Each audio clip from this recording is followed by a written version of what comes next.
ايوه يلا.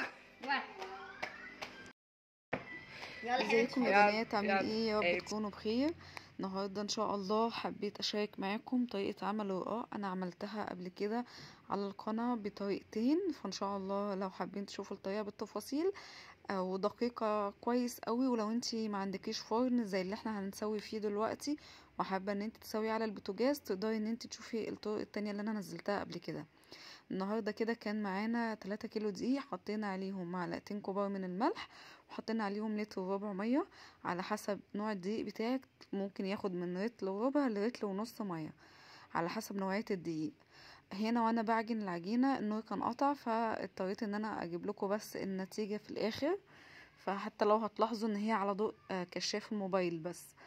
فديت كده كانت قوام العجينه. وكنت بجيب بقى في الاخر بعد ما كنت لميتها ببل ايديا كده في الميه واعجن كده تاني. فهنا كده كانت مامتي خلاص بتقول كده العجينه بقت كويسه، وهنسيبها بقى تريح لمده نص ساعه على حسب بقى برضو انتي حابه تسيبيها. احنا بصراحه سيبناها لحد ما النور جه، يعني سيبناها ساعه بالظبط عقبال ما ارتاحت. وبعد كده قعدنا ان احنا نكورها. هتشوفوا معايا دلوقتي التفاصيل. بصوا ما شاء الله العجينه بعد ما ارتاحت بقت عامله ازاي، ما شاء الله بقت جميله قوي.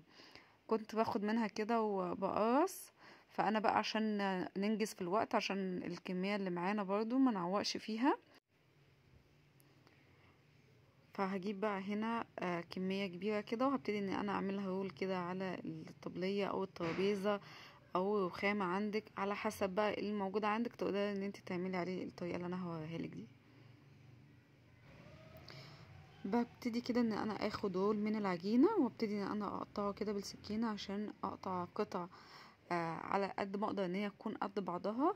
فديت اسهل طريقة انا اشتغلت بيها، فكنت انا بعمل كده وكنت بديها لماما. ماما هتقعد دلوقتي تاخد مني، بعد كده انا هقطع وهي هتاخد تشكل معايا.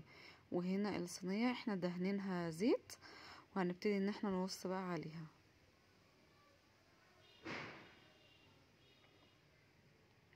كده هنا عشان ننجز في الوقت. فكنت انا باخد الرول وابتدي ان انا اقطعه، وماما كانت بتقرصها كده، هي اسمها تقريص. بتقرصها كده او تلمها. فهنا الكمية بتاعتنا هتعمل صينية ونص من الكمية دي. فنبتدي ان احنا نحط النص تاني برضو في حاجة تانية، لان هنا الصينية معانا اتملت.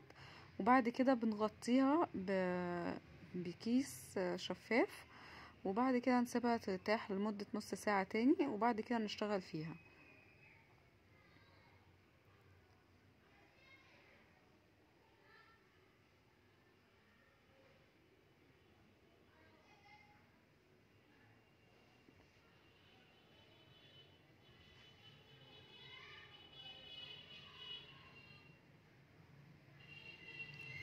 طبعا بقى الرقاق ده اساسي في المناسبات بتاعة الاعياد.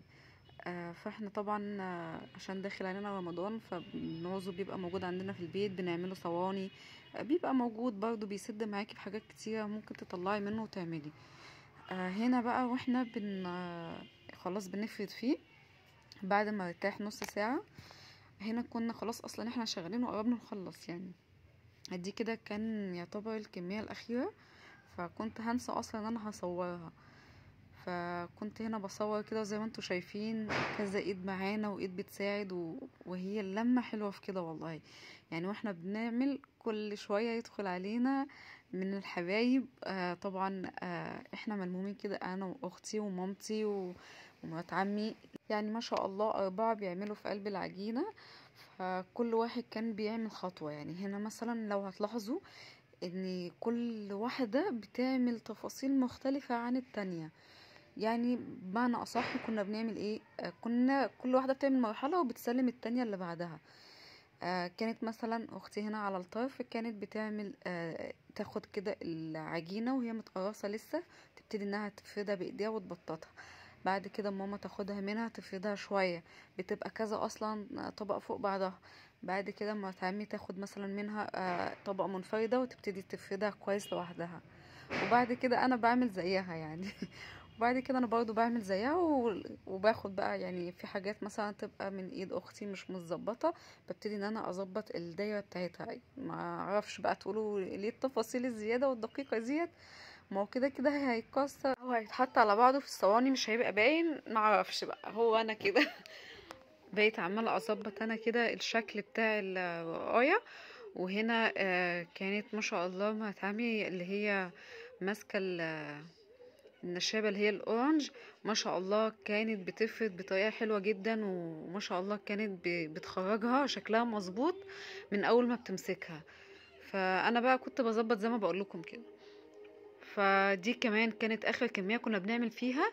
واحنا استخدمنا هنا للرش، استخدمنا كيلو دقيق للرش. دي اخر كمية كانت موجودة معانا من الكيلو، زي ما انتوا شايفين كده. انا بقول لكم احنا خلاص، انا يعني كنا هننسى ان احنا يعني اصور لكم الطريقة بتاعت الفرد. ده كده الكمية اللي كانت فاضلة معانا، وزي ما انتوا شايفين هنا كل واحد بيعمل خطوات. فمفيش اعملي الحاجة زي كده متعبة تعمليها في البيت ليه ومش عارفه، لا والله العظيم بيبقى فيها بركة، بيبقى فيها فرحة جميلة جدا. بصوا هنا كانت بتعمل الوراية، كنت ببقى مبسوطة منها جدا وهي بتنططها كده. اه لا لا لا، ده انا لازم اصورك هاخدك لقطة لوحدك. فهنا بقى خلاص كده احنا شطبنا، ودي كده كانت اخر حاجة يعتبر بنعملها. ف زي ما بقول لكم الحاجة دي والله بتبقى حلوة جدا ان انت عاملاها في البيت، ضامنة نظافتها، ضامنة ان هي معمولة بحب.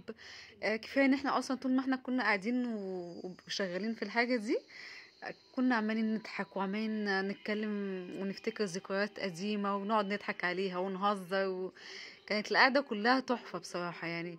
كان اليوم كله من أوله لآخره كان جميل والله، بسبب حاجة زي كده احنا ملمومين حواليها وعمالين نتكلم على حسها. يا رب يكون الفيديو عجبكم. لو عجبكم بقى الفيديو وصلتوا لحد هنا، ما تنسوش تحطوا لي لايك وشير، لاني طبعا زي ما انتم شايفين القناه الريتش بتاعها واقع خالص.